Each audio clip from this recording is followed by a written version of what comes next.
আসসালামু আলাইকুম প্রিয় দর্শক, আশা করি আল্লাহর রহমতে সবাই সহি সালামতে ভালো আছেন। আজকে বানাবো পাঙ্গাস মাছ ভুনা রেসিপি। আমার কিন্তু পাঙ্গাস মাছ খুব পছন্দের। অনেকে আছে পাঙ্গাস মাছ পছন্দ করেন না। আশা করি আমার রেসিপিটা দেখে তাদেরও পাঙ্গাস মাছ পছন্দ হবে। তাহলে চলুন রেসিপিটা শুরু করি। এখানে একটা সস প্যানে আমি সামান্য কিছুটা তেল দিয়ে দিলাম। আর তেল গরম হওয়ার পরে দিয়ে দেবো একটা পেঁয়াজ আর 3টা কাঁচামরিচ কুচি করে নিয়ে নিছি। আমি পেঁয়াজ আর মরিচগুলো জাস্ট একটু বাদামি কালার করে নিব। চুলার হিটটা মিডিয়াম রেখে প্রায় 2-3 মিনিট আমি এইভাবে পেঁয়াজ আর মরিচগুলা একটু হালকা বাদামি কালার করে নিয়ে নিব। পেঁয়াজ মরিচগুলো বাদামি কালার হয়ে গেছে। এবার আমি দিয়ে দিব আধা টেবিল চামচ আদা বাটা আর আধা টেবিল চামচ রসুন বাটা। আদা রসুনগুলো আবার 10-15 সেকেন্ড আমি এভাবে একটু ভাজি করে নিব, যাতে আদা রসুনের কাঁচা গন্ধটা চলে যায়। তারপরে দিয়ে দিলাম 1 চা চামচ হলুদের গুঁড়া, 1 চা চামচ লাল মরিচের গুঁড়া আর 1 চা চামচ দিব জিরা গুঁড়া। এবার একটু সামান্য পানি দিয়ে দিব, যাতে মশলাগুলো পুড়ে জ্বলে না যায়। তারপরে মশলাগুলো আমি কষিয়ে নিব ভালো করে। তারপর দিয়ে দিলাম স্বাদ মতো লবণ। এবার আমি মশলাগুলো 3-4 মিনিট ভালো করে কষিয়ে নিয়ে নিব। প্রিয় দর্শক, আশা করি রেসিপিটা আপনাদের পছন্দ হবে। যদি রেসিপিটা পছন্দ হয় প্লিজ একটা লাইক এবং কমেন্টের আশা করছি। আর প্লিজ আমার চ্যানেলে সাবস্ক্রাইব করবেন প্লিজ।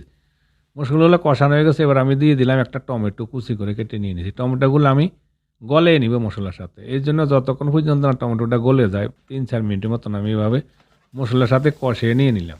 কষিয়ে নিয়ে মশলাগুলো সাথে টমেটোগুলো ভালো করে দেখুন গলে নিয়ে নিয়েছি। টমেটোগুলো গলে গেছে, এতে করে ফ্লেভারটা ভালো হয় আর তরকারির কালারটা ভালো হয়। এবার আমি দিয়ে দিব এখানে 4 টুকরা পাঙ্গাস মাছ আর লেজ এবং মাথা সহকারে নিয়ে নিয়েছি।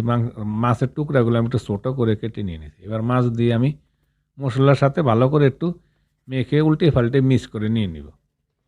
নিচে থেকে ভালো করে এভাবে উল্টে পাল্টে আমি একটু মিক্স করে নিয়ে নিব মশলার সাথে।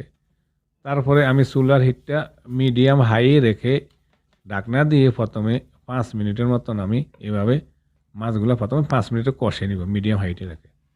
5 মিনিট পর চলে আসলাম। আমি এবার একটা আবারও নাড়া দিয়ে দিব। আমি কিন্তু মাখা মাখা করলে বুনা করবো, আমি জোল রাখবো না। যেহেতু মাখা মাখা করে বুনা করলে মাছের কিন্তু মজাটা ভালো হয়, জোল রাখলে বেশি ভালো হয় না। তো মাখা মাখা বুনা করবে ফাঙ্গাস মাছ। তার একটা নাড়া ছাড়িয়ে দিয়ে দিলাম।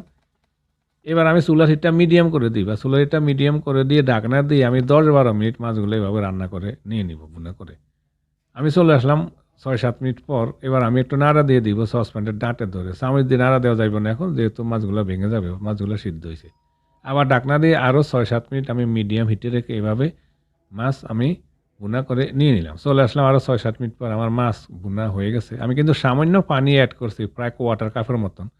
একেবারে বেশি শুকনো হয়ে গেছে, তাই আমি সামান্য কোয়ার্টার কাপের মতো একটু পানি অ্যাড করছি। তারপরে দেখুন একটা মাখা মাখা গায়ে গায়ে ঝোল রেখে আমি মাছগুলো ভুনা করে নিয়ে নিছি। এতে করে মাছের মজাটা ভালো হয়। তারপরে দিয়ে দিলাম আমি কিছুটা ধনিয়া পাতা। ধনিয়া পাতা যেহেতু এখন শীতের সিজন, ধনিয়া পাতা পাওয়া যায় সিজন, ধনিয়া পাতাটা দিলে মাছের ফ্লেভারটা ভালো হয়। ধনিয়া পাতাটা দিয়ে আমি প্রায় 1 মিনিটের মতন আবার একটু এভাবে চুলাতে রেখে ধনিয়া পাতাটা একটু নরম করে নিয়ে নিব। হয়ে গেছে আমার পাঙ্গাস মাছের বোনের রেসিপি। দেখুন মজাদার এই রেসিপিটা খুব সহজে বানিয়ে নিতে পারেন।